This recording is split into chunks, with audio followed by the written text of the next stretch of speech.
Com o sucesso do filme que leva o seu nome, o famoso cientista Robert Oppenheimer está em alta. Mas você sabe qual foi o real papel do homem responsável por mudar a história de todas as guerras?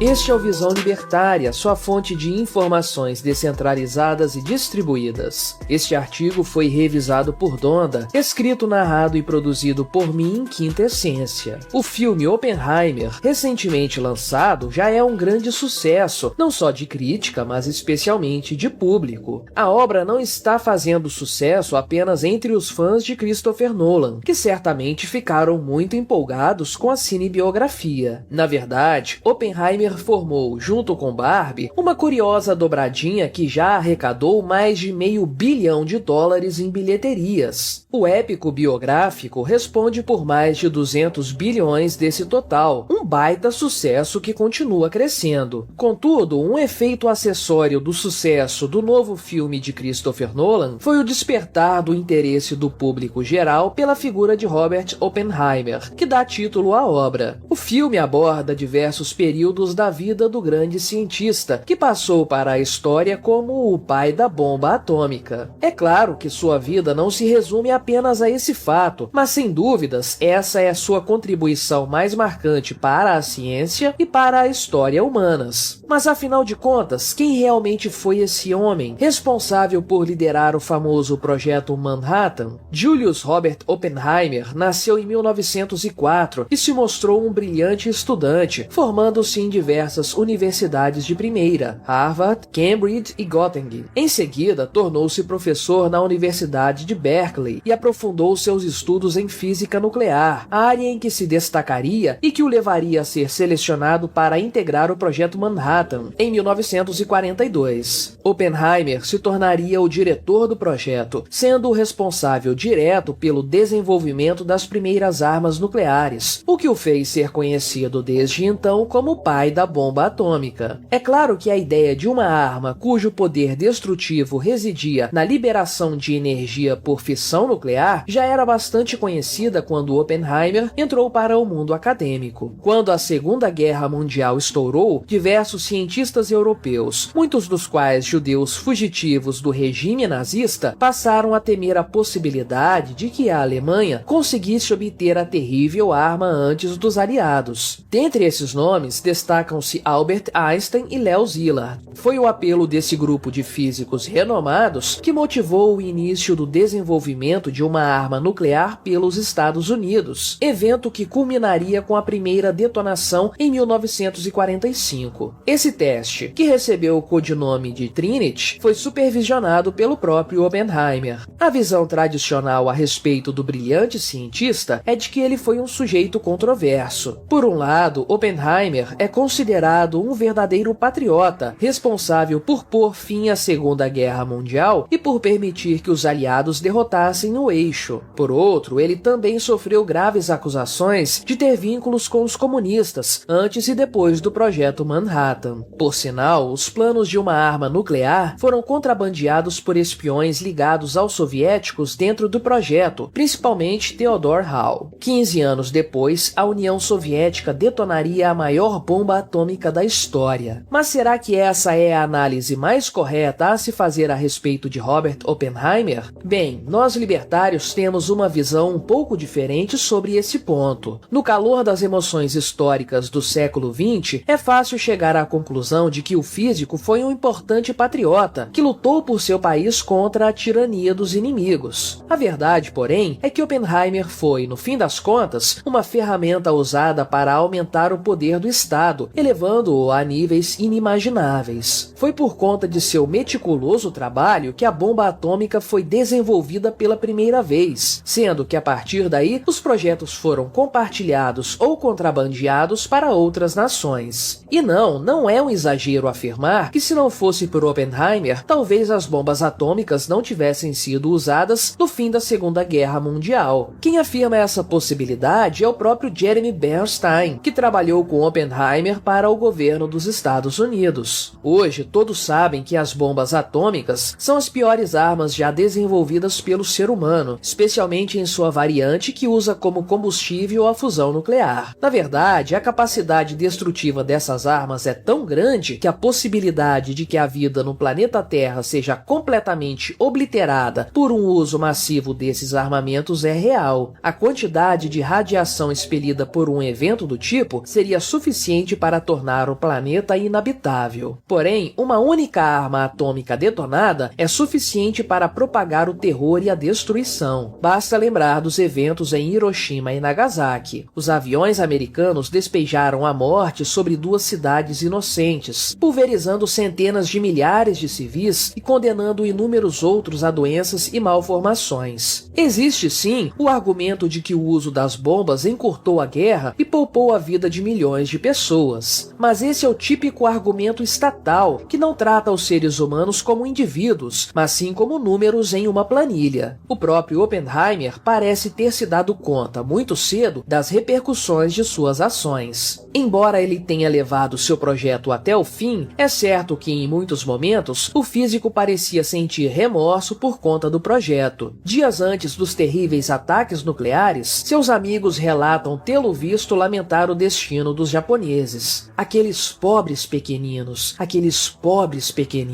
Oppenheimer teria dito. Após o fim da guerra, ele se tornou um crítico do uso de armas nucleares e se posicionou contra o desenvolvimento da bomba de hidrogênio, cujo poder destrutível é consideravelmente maior. A partir desse momento, contudo, Oppenheimer parece ter caído em desgraça aos olhos do Estado. Ele se tornou vítima de uma caça às bruxas iniciada pelo presidente Truman nos anos seguintes ao fim da guerra. Em 1954, ele terminaria por ser demitido de todos os seus postos no governo, sob a acusação de ser um comunista e uma ameaça à segurança nacional. Sim, Oppenheimer teve ligações com os comunistas em sua juventude, mas não havia nada que provasse seu envolvimento com os soviéticos nos 20 anos anteriores. Na prática, ele foi simplesmente punido por suas ideias e ações não mais agradarem o Estado, que ele tanto ajudara no passado. A verdade, contudo, é que as guerras modernas são o puro suco do estatismo, em sua forma mais vil e cruel. Nós falamos sobre isso de forma detalhada no vídeo Por que os Estados se envolvem em conflitos, no canal Ancapsu Classic, link na descrição. Em resumo, elas são conflitos em que os civis, que por definição são pacíficos, são arrastados para dentro dos combates, sendo tratados como alvos a serem atacados de forma covarde. Talvez nenhuma guerra demonstre isso melhor que a Segunda Guerra Mundial, e Oppenheimer trabalhou para coroar essa carnificina com a pulverização imediata de milhares de seres humanos que até então não haviam empunhado uma única arma. Quanto às armas nucleares, podemos dizer o mesmo. Do ponto de vista prático, essas armas são altamente ineficientes. Seu poder de fogo não é preciso, elas simplesmente destroem muito mais do que o alvo inicialmente imaginado. Com sua explosão, inúmeros outros recursos valiosos são destruídos: edifícios, estoques, infraestrutura urbana, armamentos, enfim, tudo o que estiver em seu raio explosivo. Além disso, a área atingida se torna perigosa para a vida humana por conta da contaminação por radioatividade oriunda da explosão. Em outras palavras, essa bomba mata o seu inimigo, destrói tudo o que ele tem, tudo o que está ao seu redor, deixa sua terra inabitável e imprestável para o cultivo, contamina os rios e o ar, transforma tudo em pó. Qual é o sentido de usar uma arma que não vai lhe permitir sequer ser compensado pelos prejuízos que seu inimigo possa lhe ter causado? Indivíduos preferem armas mais precisas, que vão infligir o mínimo dano possível, preservando tudo o que não precisa ser destruído. Isso se chama eficiência. Pense nas modernas armas para defesa pessoal e patrimonial, e você vai entender do que eu estou falando. Bombas atômicas só fazem sentido para o Estado. É como aquela máquina destrutiva criada pelo governo americano na obra A Revolta de Atlas, e que é apresentada ao povo do país para demonstrar o poder que o Estado tem para destruir tudo e todos. Quando dois governos entram em guerra, os governantes não são os inimigos, os povos é que são. Quando o presidente Truman ordenou os ataques a Hiroshima e Nagasaki, seus inimigos deveriam ser o imperador do Japão e o alto comando do exército imperial. Porém, ele resolveu sua contenda matando centenas de milhares de civis perfis de uma só vez. Isso parece ser uma resposta justa e proporcional a um ataque? Só na cabeça de estatistas para isso fazer sentido. Enfim, Oppenheimer mudou a história do mundo por ter dado ainda mais poder para os estados. Se hoje qualquer conflito faz você perder o sono achando que podemos nos encaminhar para o fim de nossa existência, agradeça a esse homem. Quando o primeiro teste nuclear foi realizado, Oppenheimer teria dito: "Agora me tornei a morte, a destruidora de mundos", uma paráfrase de textos hindus. Tendo plena consciência disso ou não, o brilhante cientista não apenas acabava de criar a arma mais destrutiva já concebida pelo ser humano, ele também a entregava para o ente mais destrutivo que já habitou este planeta, o Estado. Obrigado por sua audiência. Se você gostou deste vídeo, deixe o seu like e o compartilhe com os seus amigos para difundir as ideias da liberdade. Se quiser ser notificado de outros vídeos, clique em se inscrever e depois no ícone da campainha. Até a próxima!